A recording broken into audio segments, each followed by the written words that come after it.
dit, qui es-tu, grande montagne devant Zorobabel? Tu seras aplani. Il posera la pierre principale au milieu des acclamations. Grâce, grâce pour elle. La parole d'Éternel me fut adressée en ces mots. Les mains de Zorobabel ont fondé cette maison, et ses mains l'achèveront. Et tu sauras que l'Éternel des armées m'a envoyé vers vous. Les mains de Zorobabel poseront les fondations de cette maison, et les mains de Zorobabel la finiront. Alors, si vous vous souvenez, il y a 2 semaines, je crois, je vous ai parlé de Zorobabel. Je vous ai parlé de... Juste pour vous mettre dans le contexte, cette prophétie arrive à un moment où le peuple d'Israël, à peu près 68 000 reviennent de la déportation. N'oubliez pas que le peuple d'Israël a été mené en déportation à Babylone.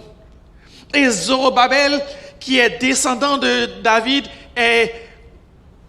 son nom signifie semence de Babel. Il est gouverneur, mais il n'est pas roi. David a reçu la promesse de Dieu que sur son trône, il y aura toujours quelqu'un de roi. Zorobabel a vécu une période où il a vu le peuple d'Israël être décimé par l'armée de Nabuchodonosor. Il a vu les vierges se faire violer, se faire exécuter. Il a vu Nabuchodonosor prendre la primeur d'Israël et les emmener à captif à Babylone. 70 ans après, un remnant, un rejeton, revient à Jérusalem pour bâtir la maison de Dieu.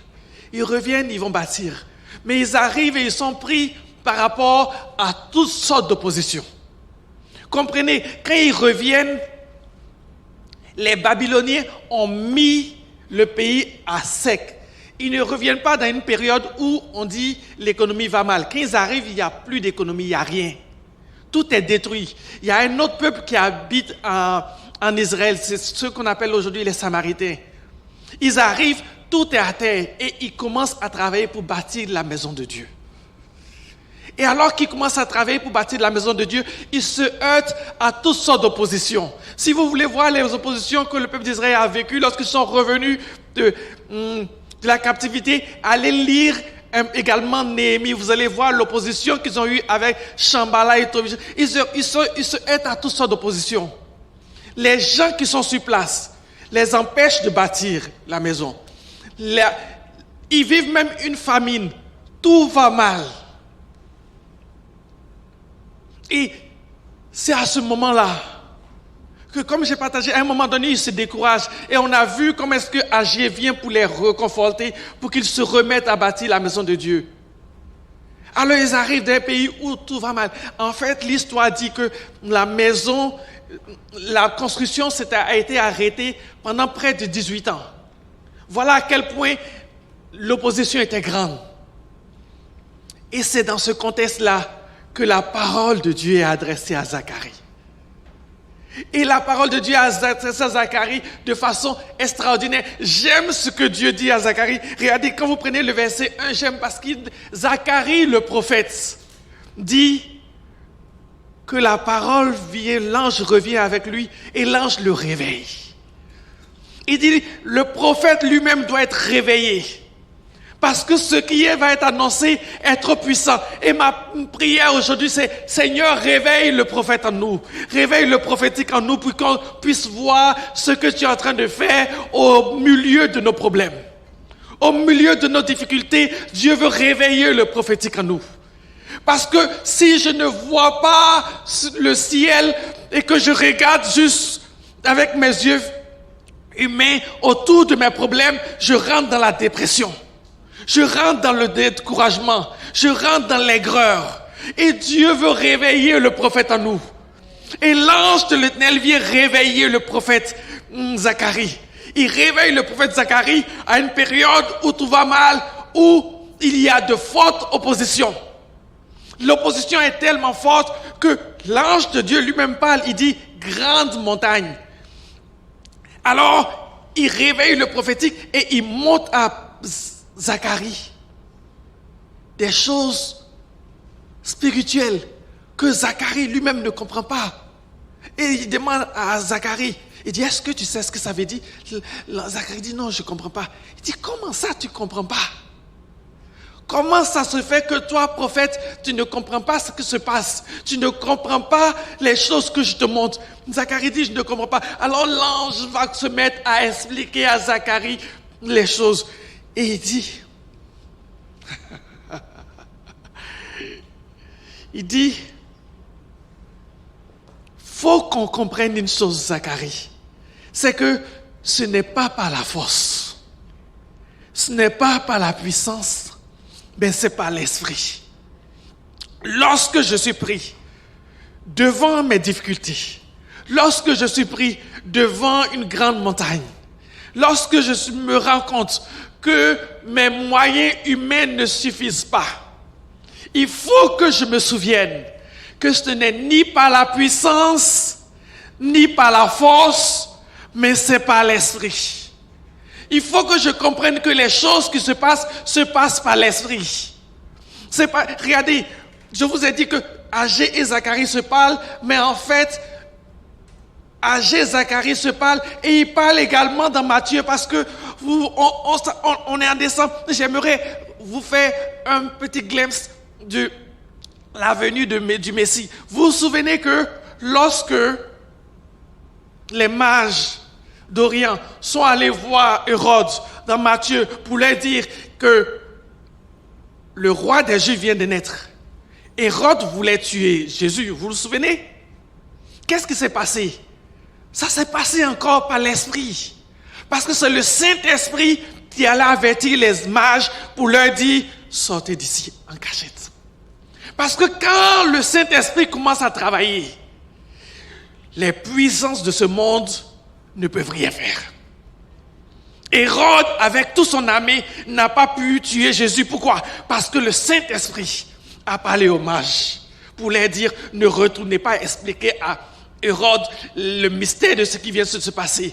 Le même Saint-Esprit, quand vous lisez Matthieu 2, il est dit, Joseph et Marie, divinement avertis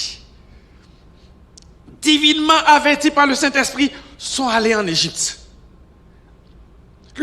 Quand le Saint-Esprit commence à travailler dans ma vie, je suis excité. Je suis excité, pourquoi? Parce que je sais que la solution est là. La solution est là. Je ne vois plus le problème.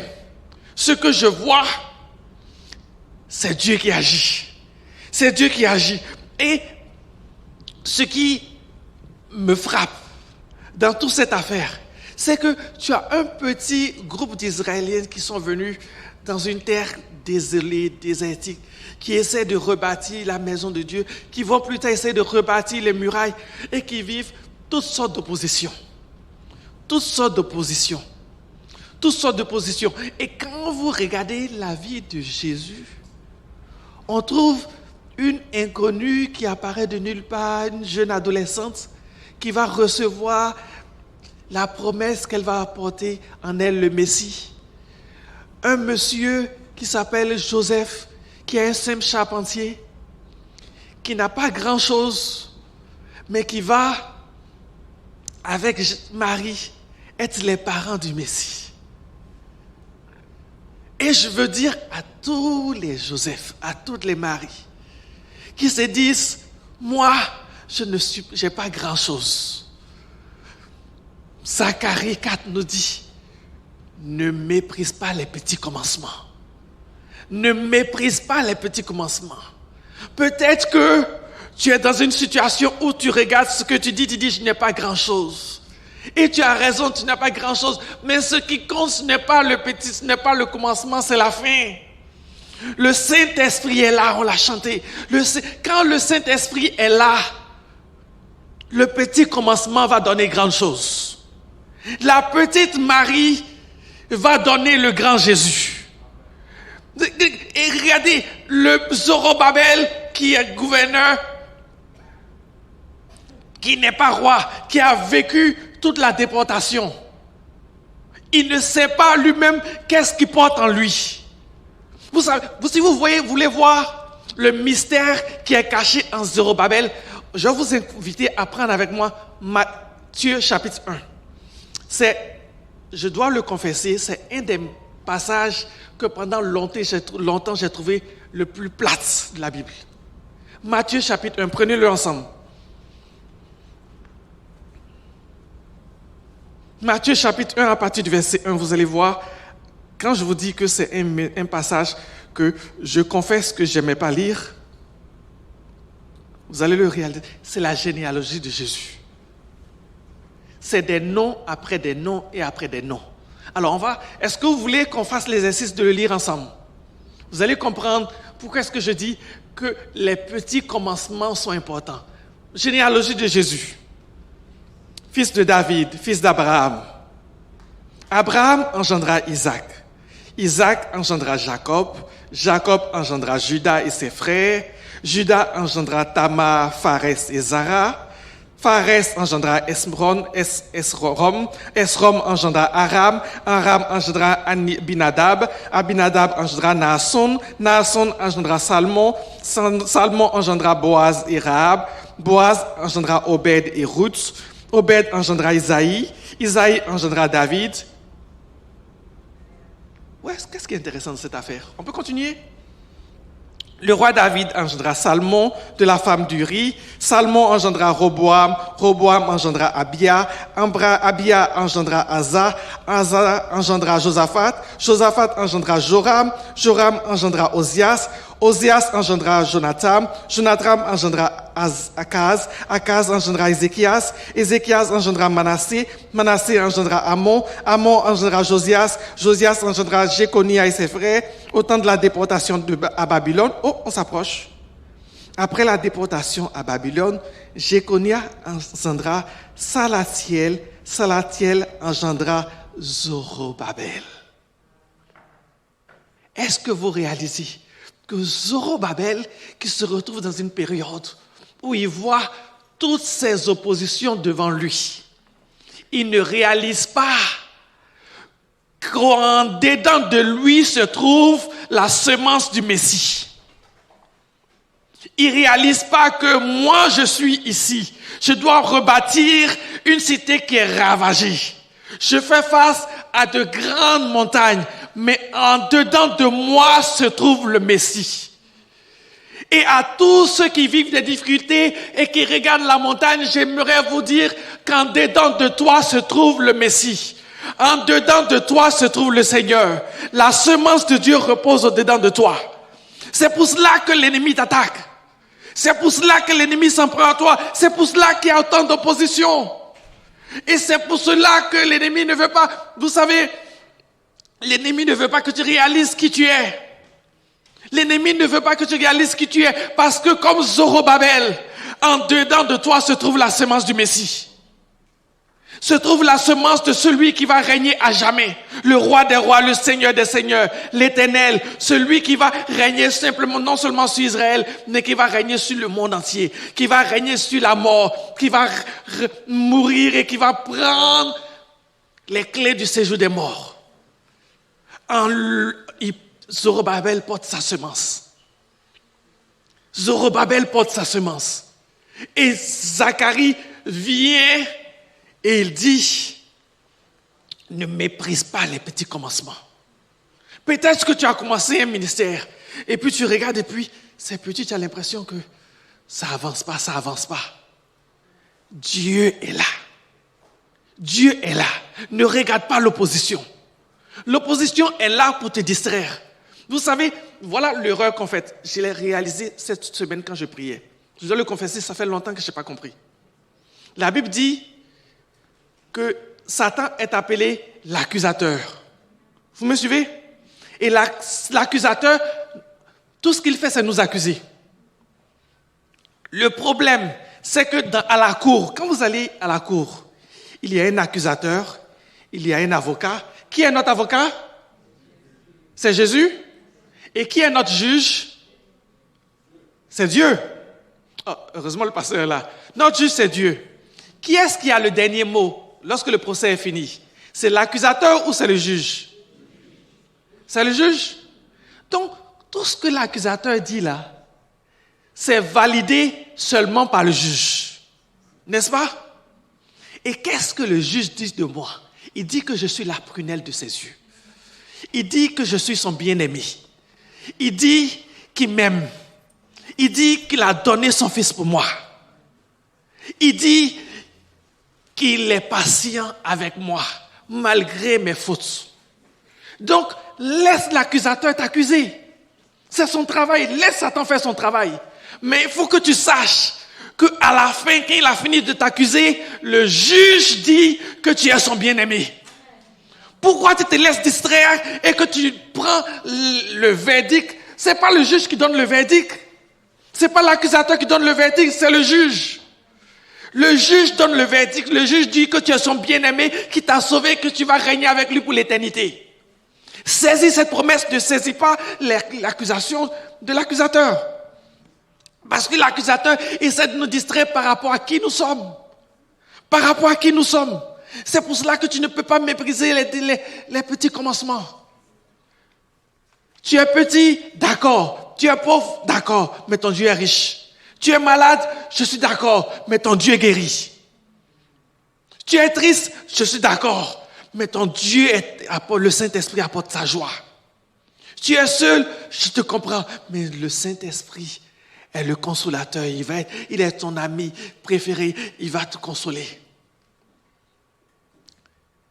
Tout ce qui est vide en toi, Dieu veut le remplir.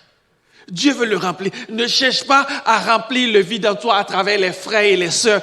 Regarde au Saint-Esprit. Regarde au Saint-Esprit. Parce que ce n'est ni par la puissance, ni par la force, mais c'est par l'Esprit. C'est par l'Esprit. Est-ce que je peux continuer? J'aimerais toucher juste 3 points et puis partir. Premier point que l'ange dit à Zacharie, il dit, Zorobabel, parle à ta montagne. Il dit, toi, grande montagne, qui es-tu devant Zorobabel? Je vous ai dit, l'accusateur vient nous accuser. Vous vous souvenez des gens qui sont allés chasser les démons et puis le démon lui a dit, vous êtes qui? L'accusateur vient nous accuser. Il ne faut pas rester à la défensive. Il faut prendre l'offensive et dire à la montagne, toi, tu es qui? Vous savez, pourquoi est-ce que j'aime David? Parce que David, lorsque Goliath a passé des soirs et des soirs à haranguer et à défier le peuple d'Israël, quand David est arrivé, il a regardé le gars et il a dit, c'est qui cet incirconcis là? Il dit, toi tu es qui? Parce que il a renversé la chose. Goliath est en train de leur dire, vous êtes qui? Venez vous battre avec moi. David arrive, il regarde et puis dit, toi tu es qui? Il renverse la chose. Ça veut dire, devant ta maladie, à un moment donné, tu t'arrêtes et tu dis, toi, tu es qui? Tu regardes tes factures et tu dis, toi, tu es qui? Tu regardes celui qui t'accuse et puis tu dis, toi, tu es qui? Toi, tu es qui? Dis, ok, on dit, tu es grand, oui, mais je dis, tu es qui? Qui es-tu, grande montagne, pour se dresser devant Zorobabel? Qui es-tu, problème, pour te dresser devant moi qui porte en moi la semence du Messie? Est-ce que tu sais qui je suis? Est-ce que tu sais que Jésus est mort pour moi? Est-ce que tu sais que son Saint-Esprit repose en moi? Pour te dresser devant moi, toi, problème, toi, tu es qui? Et c'est ce que, vous savez, une des choses que nous, les chrétiens, on fait, qui est mauvais, c'est que souvent, on fait la publicité de Satan. Vous savez comment on fait la publicité de Satan? On a un problème, on prend le téléphone et on raconte le problème à tout le monde. On parle de la montagne, on ne parle pas à la montagne. On fait la publicité de la montagne, on parle du problème à tout le monde. On va sur Facebook, on met notre problème. Le seul moment où tu parles de ton problème, c'est quand c'est un sujet de prière. C'est tout. Vous paraissez parler de ton problème, faire la publicité de Satan. Et souvent, on le raconte et on prend comme un air de self-pity. Oh, la sœur, fais pitié.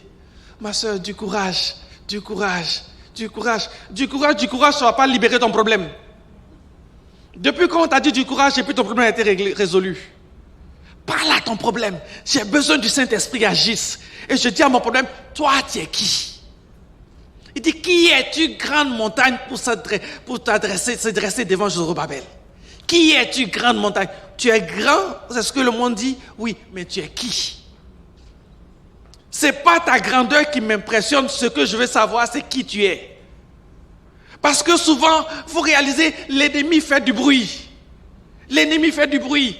L'ennemi fait du bruit et ça sonne et on se laisse distraire. Mais il faut que tu saches que ce qui est important, ce n'est pas le bruit que l'ennemi fait, c'est qui se dresse devant toi et qui est en toi. Parce que qu'est-ce que le Saint-Esprit fait? Le Saint-Esprit fait deux choses. La première des choses, c'est il me parle à moi. Il me dit qui je suis. Vous vous souvenez, la Bible dit que l'esprit qui vit en nous dit Abba Père, Papa chéri. La première chose que le Saint-Esprit fait, il veut me faire savoir que je suis chéri du Père.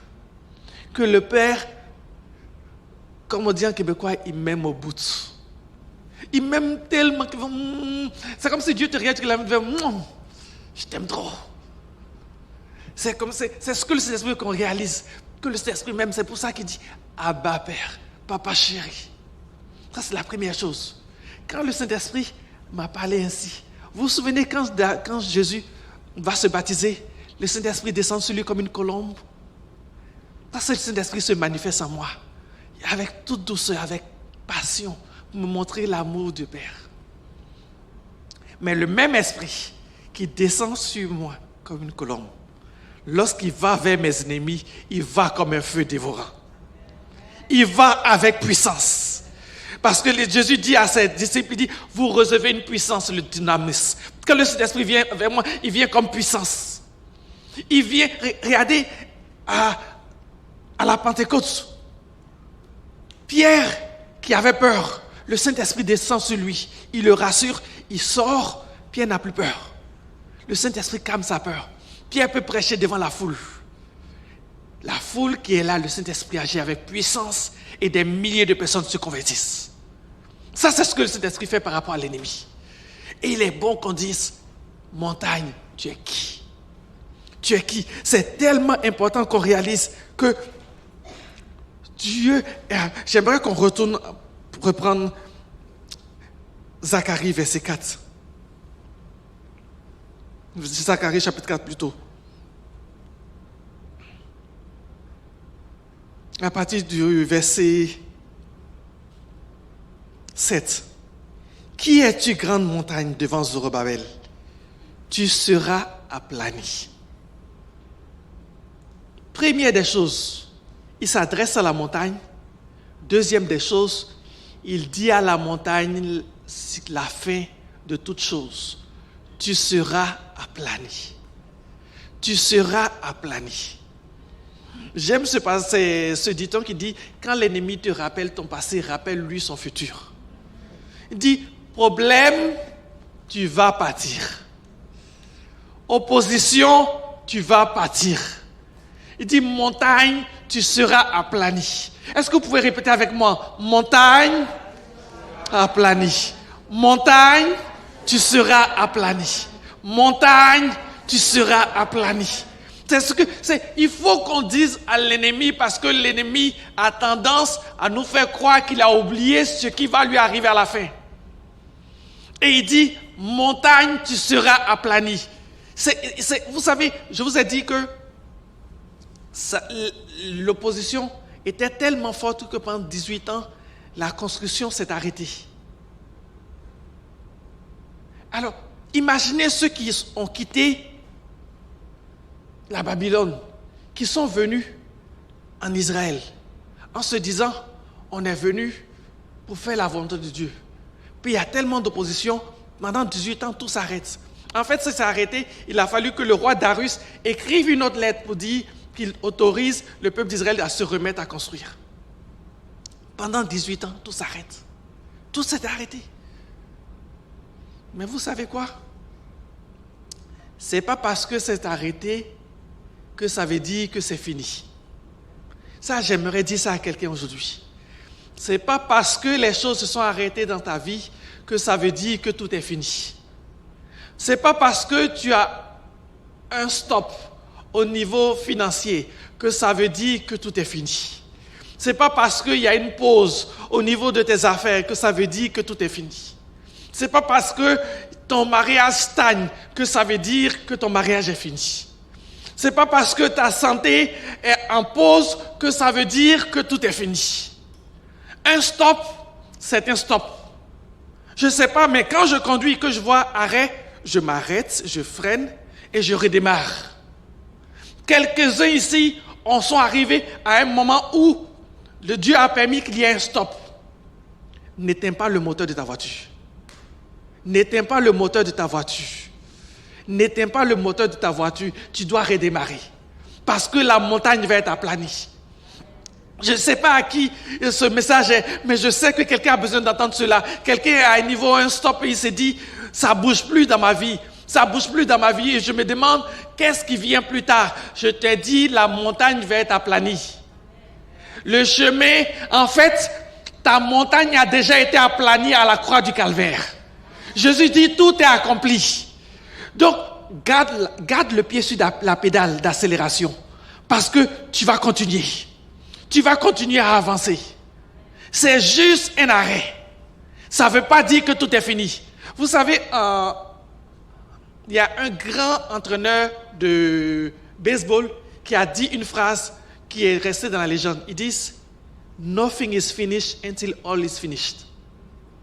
Tant qu'on n'a pas dit, l'arbitre n'a pas sifflé la fin du match, le match continue.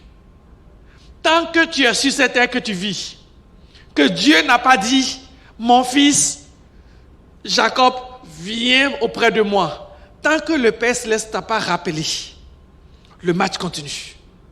Le match continue, tu n'as pas encore perdu. Ne laisse pas le stop momentané te faire croire que tu as perdu le match. Regardez même la vie de Jésus. Ils ont eu à faire une pause. Lorsque, je vous ai dit, divinement avertis par le Saint-Esprit, ils ont dû fuir. Ils ont fui, ils sont allés où? En Égypte. Mettez-vous à la place de Joseph et Marie. Seigneur, tu m'as dit, je veux porter le Messie, qui va être le roi d'Israël. Joseph dit à Dieu, mais la fille, je voulais la laisser tomber, tu m'as dit que c'est ton plan de ne pas la laisser tomber.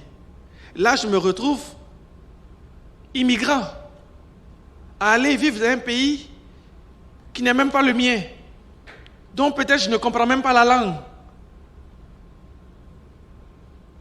Pourquoi? Parce qu'il y a un Hérode, il y a une montagne qui se dresse en Israël. Mais vous savez quoi? Quand vous lisez Matthieu 2 et 3, Hérode est mort. Hérode va mourir. Hérode va mourir et Marie et Joseph vont revenir en Israël. Hérode va mourir. Aujourd'hui, vous sortez de la vie, vous dites qui est Hérode. Beaucoup de gens ne savent pas c'est qui Hérode. Mais si vous dites qui est Jésus, tout le monde sait c'est qui Jésus. Parce que Hérode va mourir. La montagne va être aplanie. La montagne est aplanie. Ne laisse pas l'ennemi te distraire par rapport à la pause. Si tu as une pause dans ta vie, ne dis pas que tout est fini. Il dit, il posera la première pierre à travers des acclamations. Et verset 9, les mains de Zorobabel ont fondé cette maison et ses mains l'achèveront. Et vous saurez que je suis. Il faut que je lise. La parole d'Éternel me fut adressée en ces mots. Les mains de Zorobabel ont fondé cette maison et ses mains l'achèveront. Et tu sauras que l'Éternel des armées m'a envoyé vers vous. Dieu dit, la façon pour moi de te montrer que je suis avec toi, ce que tu as commencé, tu vas le terminer. Ce que tu as commencé avec moi, tu vas le terminer avec moi. Dieu n'est pas un lâcheur. Dieu n'est pas un Dieu qui se décourage en chemin, qui commence et puis dit, ah, je suis fatigué. Je n'ai plus envie de commencer à terminer. Dieu n'est pas comme ça. Dieu est fidèle. Quand Dieu commence quelque chose, il achève. Quand Dieu commence quelque chose, il achève. C'est pour cela que mes frères, mes sœurs, il faut que nos regards soient fixés sur le Saint-Esprit. Parce que tout se passe par le Saint-Esprit. Ne nous laissons pas distraire par rapport à tout ce qui se dit autour de nous. Restons focus. Ayons les yeux fixés sur le Saint-Esprit. Parce que Dieu est fidèle. Vous savez, quand vous lisez Agé, il y a une phrase. On dit souvent qu'entre chrétiens, que le meilleur est à venir. Mais le meilleur à venir, on le prend d'où? On le prend de Agé. Si vous voulez, prenez avec moi Agé 2, verset 5. Vous allez voir ce qu'il est dit. Je vous encourage énormément à lire de prendre du temps pour lire ces deux livres-là. C'est des livres qui sont tout petits, mais qui se lisent très facilement. Le livre d'Agé, le livre de Zacharie, parce qu'il y a beaucoup de promesses à l'intérieur. Il dit, parce que, quand je parle de ça, pourquoi? Parce que à un moment donné, des gens qui étaient au milieu des Juifs disaient, mais là on construit la maison de Dieu, mais est-ce qu'on pourra la construire comme celle de Salomon? Parce que le temple de Salomon c'était plein d'or. Il y avait de l'or partout. Puis les gens disent, ah, le bon vieux temps. Vous avez déjà entendu des chrétiens dire comme ça? Ah, le bon vieux temps. Quand nous, on était jeunes, les réunions de prière, c'était de vraies réunions de prière. De notre temps, voilà ce qui se passait. Et Dieu parle à Agé et il lui dit, dans Agé, chapitre 2, verset 5, il dit, « Je reste fidèle à l'alliance que j'ai faite avec vous. Quand vous sortîtes de l'Égypte, et mon esprit est au milieu de vous. » J'aime ça, j'aime ça. Mon esprit est au milieu de vous. Ça, c'est ce qu'il ne faut jamais oublier. Dieu est au milieu de nous. Yehovah Shammah. Yehovah Shammah. Emmanuel, on a chanté Emmanuel. Emmanuel, Dieu avec nous. Il ne faudrait jamais qu'on oublie cette réalité, cette promesse que Dieu nous a faite. Que Dieu est au milieu de nous. Il dit, encore un peu de temps, j'ébranlerai les cieux et la terre, la mer et le sec.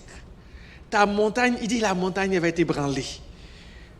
Les trésors de toutes les nations viendront et je remplirai de gloire cette maison, dit l'Éternel des armées. L'argent et l'or est à moi et l'or est à moi, dit l'Éternel des armées. La gloire de cette dernière maison sera plus grande que celle de la première. J'aimerais terminer avec ça. Quel qu'en soit ce que tu as vécu, de glorieux avec Dieu, quels qu'en soient les miracles que tu as eus, quelles qu'en soient les révélations que tu as eues, j'aimerais que tu dises cette parole. La gloire de cette dernière maison sera plus grande que la première. Les bénédictions que Dieu a pour moi demain sont plus grandes que celles que j'ai déjà eues. Les révélations que Dieu a pour moi demain sont plus grandes que celles que j'ai déjà eues. Je dis, les victoires que Dieu a pour toi demain sont plus grandes que celles que tu as déjà eues. Je sais que Dieu a fait de grandes choses pour toi. Je sais que Dieu t'a donné de grandes délivrances. Je sais que Dieu a agi dans ta famille de façon puissante. Mais je dis, tout ça, c'est rien par rapport à ce qui s'en vient. C'est rien par rapport à ce qui s'en vient. La gloire de la maison à venir sera plus grande que la première. C'est pour cela que, mon frère, tu ne peux pas rentrer dans le découragement, tu ne peux pas rentrer dans la dépression, tu ne peux pas rentrer dans l'aigreur. Parce que ce que Dieu a préparé pour toi est plus grand que ce que tu as déjà vécu. Tout ce qu'il attend de toi, c'est que tu te tiennes dans l'esprit. Que tu marches dans l'esprit, que tu continues de le louer, que tu continues de l'adorer. Quelle qu'en soit la montagne qui se dresse devant toi, ne laisse pas la montagne te parler, parle à la montagne. Dieu t'a donné une bouche. Il t'a donné une bouche pour prier, pour parler à la montagne, pour prendre autorité. Parce que des victoires t'attendent. Des grandes choses t'attendent. Vous savez, il y a des choses, je parlais avec ma femme dernièrement, il y a des choses que je ne pensais jamais pouvoir avoir. Et puis, ça s'est débloqué comme ça. Pop, pop, pop, pop, pop, pop. Je lui ai dit, Seigneur, c'est toi qui as permis ça? Et puis tu t'assois et puis tu dis, ça c'est Dieu. Est-ce que ça vous est arrivé de regarder ta bénédiction et puis faire ça?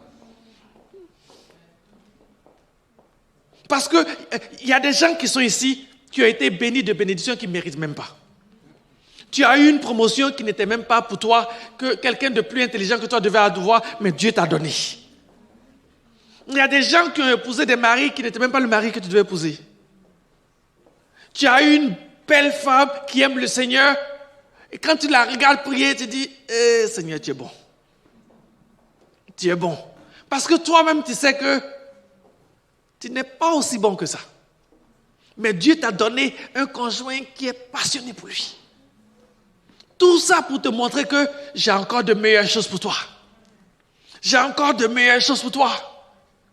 Et ne te laisse pas, mon ami, ne te laisse pas distraire par rapport à tous ceux qui t'entourent. Ne te laisse pas distraire par rapport aux obstacles autour de toi. La gloire de la prochaine maison est plus grande que celle que tu vas vivre. C'est une vérité qu'on doit la garder. Ce n'est pas un non-dit, ce n'est pas une... Vous savez, souvent, il y a des choses que les chrétiens répètent, mais ils ne savent pas d'où ça vient. Ça vient de la Bible.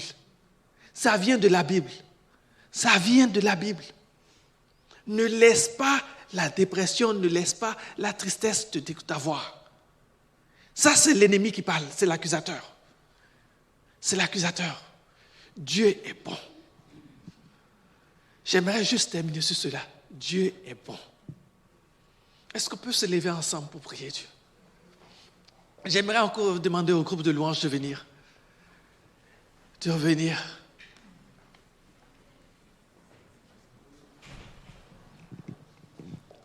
Parce que j'ai le goût de louer Dieu.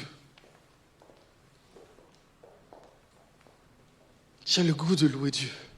Seigneur, tu es bon, tu es fidèle. Tu es fidèle. Tu es fidèle, tu es fidèle, tu es fidèle. Et Seigneur, devant tout ce qui se dresse devant nous, nous voulons prendre autorité. Nous voulons prendre autorité devant nos obstacles et déclarer que tu es Dieu. Seigneur, tu es roi, ta semence est en nous et ta semence ne mourra pas. Ta semence ne mourra pas. Que ta gloire soit manifestée dans chaque vie. Que tu ouvres les yeux de chaque enfant. Que, Seigneur, tu réveilles le prophète en chacun d'entre nous. Que tu réveilles le prophète en nous. Que tu réveilles le prophétique. Que tu donnes des visions. Que tu donnes des songes. Que tes enfants puissent voir les réalités divines au milieu de les afflictions. Que tes enfants puissent voir ce que tu fais au milieu de leurs tourments, afin qu'ils sachent que leur Dieu est puissant, qu'ils sachent que leur Dieu est victorieux, qu'ils sachent que leur Dieu est le Dieu fidèle, est le Dieu qui triomphe, dans le nom de Jésus-Christ. Alléluia.